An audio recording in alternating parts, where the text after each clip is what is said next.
Today I'm going to talk about the situation that happened on the 24th of February.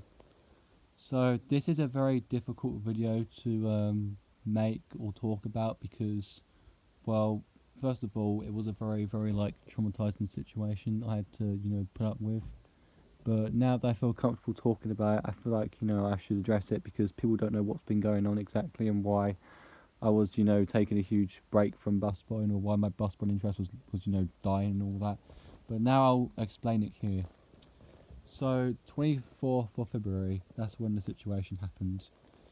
So basically, obviously, the morning started off like normal. I got back from work and got myself ready. I got the 76 bus to Colchester from Clapton, and obviously the journey was all right. But that was until we got to those traffic lights, the ones after the roadworks. Basically, like one turn goes towards Greenstone Road, the other one goes straight to Osborne Street. Them four traffic lights. Yeah.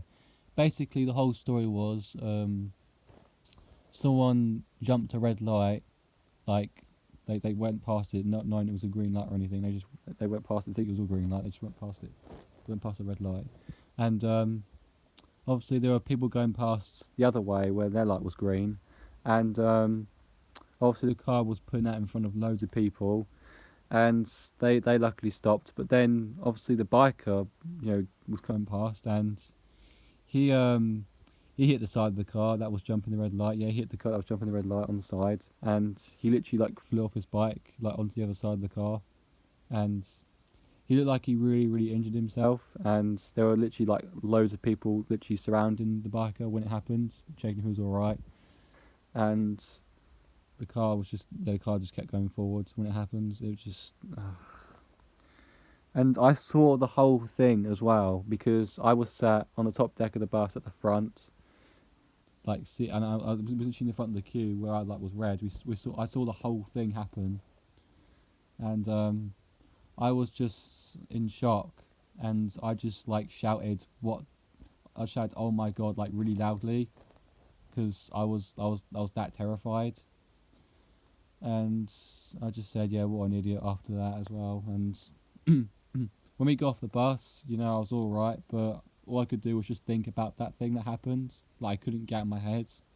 I couldn't. So then, obviously, I just took a normal S1 bus to Highwoods and back, and met some bus enthusiasts that I knew pretty well. Told him about the situation, and yeah, of course, he was in shock, but he also didn't like that biker. No, not the biker, the car that freaking went past the light, because he was an idiot. And then I just hanged out with another bus driver that I knew. I done 2 runs with him on the 63. And then after that, when that happened, after I'd done the 63 runs with the driver I knew, when I got off the bus, I just started shaking because the situation that happened to the biker was getting more and more into my head, because it was just so real when it happened. It was just so real. When I first saw it, obviously I wasn't shaking. Then a few hours later, I was shaking. So then after I got more and more scared and shocked. I just went home on the 76 and my local Walton bus back. Yeah, I just got all that back home because I was just horrified after that happened. Yeah, I was just horrified, and I tried to drift myself away from all this. I just sat in a corner trying to stop thinking about it, but I just couldn't help it. And I didn't feel comfortable getting on buses for a week. And while this was happening, I was getting a sore throat as well. As you guys can see now, I'm not talking properly because I've still got a bit of a sore throat, but not too bad. It's still going away. But yeah, honestly, the situation was just horrible, and I just couldn't help but think about it because it was just so real, and it just really got into me. And yeah, and after that, I tried to drift myself away from the bus point hobby because, well, one, obviously that situation happened, and two, my local company, Headland and Chambers, has been a complete piece of, I'm just going to say crap, a piece of crap.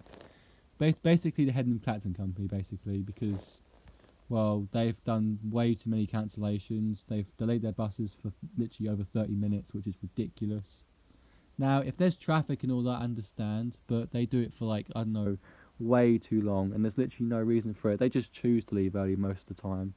Now I get sometimes they could be too early, which is why they do that, but doing it with the routes like the 76 and 74 is just unnecessary because you're going to be late on that route no matter what. So that's why I do think, you know, it's a bit unacceptable to do so. Obviously, you know, people, you know, need to go to the toilet and all that. I get that, but like, there's just no need for it. And the thing is, though, the thing is with this company as well is that Headland and Clacton don't take care of buses anymore. Like, for example, 262 used to be a really healthy bus. Like, they took care of it for like a good amount of time. It used to be a really powerful bus. But then when 2023 came down the roads, something happened to it. Like, something made it completely clapped. Like, it struggled up on hills. It was really slow. It didn't kick down as well as it used to.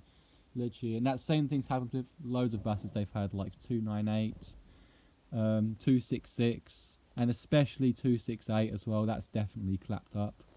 296, yeah. Literally, all them buses, they're literally not taking care of them now. Literally, and freaking 640 is now a freaking Hoover, which it never used to be. Well, I don't know if it was with Go Ahead, but it definitely wasn't when Headlam, you know, had it like during the air show times in 2022 and all that. Literally, Headlam is doing something to these buses, like the engineers and all that, and the company. I don't know what they're doing to them, but like they're just clapping them up. And this is something, you know, obviously Kelvedon, Sudbury and Civil Headlam aren't doing that. They're taking care of the buses, but Clacton, no. I don't know what there is, but there's just something about them that's not right. Like, I'm not trying to throw companies under the bus or anything, but it's just one of the reasons why I've spent, you know, a big like hiatus from Bus Point lately, because I'm just sick of this company. And you know, soon or not, I'm moving to Colchester because I'm just fed up with this company. I'm just fed up with it. And like I just can't take it anymore. Obviously, I know First Chancellors aren't any better either. But that's not an excuse. Hen Clacton are still crap, and they will still be crap to this very day. Alright.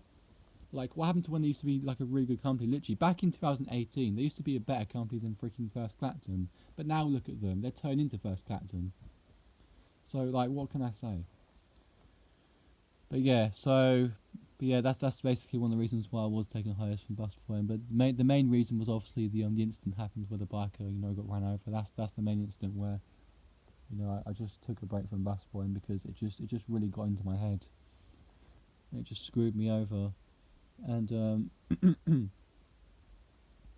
and if you're someone that knows me pretty well while watching this video, you'll probably know that I actually have like 3 other YouTube channels that I run, which I don't actually like share across this channel. But if you're someone that wants to know what they are, and you're someone that I know can really trust, I might tell you what they are, but you have to promise me you don't share this with other people. Because yeah, basically I run 3 other YouTube channels as well, which aren't related to bus spotting or train spotting. And if you want to know what they are, I can gladly tell you on Twitter privately, but you have to promise me you don't share this stuff, because I'm trying to keep this all private. But yeah.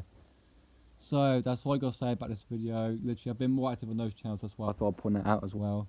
Because like, I haven't been as active as I am on the bus point and train spotting channel, because like this interest is just like slowly getting away from me. Not just because of the incident and the Headland Clacton being a complete crap company. It's just mainly the fact that it's also mainly the fact that I just haven't had much joy when doing this thing. It's just the same stuff over and over again, and I haven't seen much, you know, entertainment to it at all, and I just can't stand it anymore. So yeah, but obviously I will obviously keep doing this, but it'll just be like not very often. Let's just say it won't be very often, because I know some of you enjoy the fact that I make videos, you know, spotting buses, you know, getting thrashes and kickdowns, and spotting, you know, trains going through certain stations. I know you guys enjoy that sort of stuff, but it's just something, you know, I only enjoy it at certain days, but not often. So yeah, that's all I got to say about this video. If you have any thoughts, let me know in the comments below, because I really want to hear from you all. But yeah, all I can say is the 24th of February was an awful situation to freaking go through, and it just really got to my head. So yeah, that's all I got to say. Thank you all for watching, and bye for now.